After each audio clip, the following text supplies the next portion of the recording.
3 contestants ನ finale ವರೆಗೂ ಕಳಿಸ್ಬಿಟ್ಟು 5 ಜನ ಮನೆ ಬಾಗಿಲ ಹತ್ರ ಬಂದಿದ್ದೀರಿ.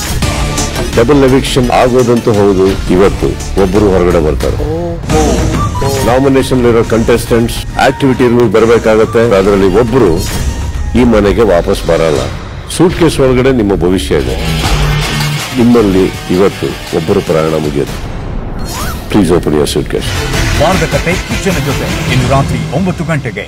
3 ಕಂಟೆಸ್ಟೆಂಟ್ಸ್ ನ ಫಿನಾಲೆ ವರೆಗೂ ಕಳಿಸ್ಬಿಟ್ಟು 5 ಜನ ಮನೆ ಬಾಗಿಲ ಹತ್ರ ಬಂದಿದ್ದೀರಿ. ಡಬಲ್ ಎವಿಕ್ಷನ್ ಆಗೋದಂತೂ ಹೌದು. ಇವತ್ತು ಒಬ್ಬರು ಹೊರಗಡೆ ಬರ್ತಾರೆ. ನಾಮಿನೇಷನ್ ಇರೋ ಕಂಟೆಸ್ಟೆಂಟ್ಸ್ ಆಕ್ಟಿವಿಟಿ ಬರಬೇಕಾಗತ್ತೆ. ಅದರಲ್ಲಿ ಒಬ್ಬರು ಈ ಮನೆಗೆ ವಾಪಸ್ ಬರಲ್ಲ. ಸೂಟ್ ಕೇಸ್ ಒಳಗಡೆ ನಿಮ್ಮ ಭವಿಷ್ಯ ಇದೆ. ನಿಮ್ಮಲ್ಲಿ ಇವತ್ತು ಒಬ್ಬರು ಪ್ರಯಾಣ ಮುಗಿಯುತ್ತೆ. Please open your suitcase. ವಾರದ ಕತೆ ಕಿಚ್ಚನ ಜೊತೆ ಇಂದು ರಾತ್ರಿ 9 ಗಂಟೆಗೆ.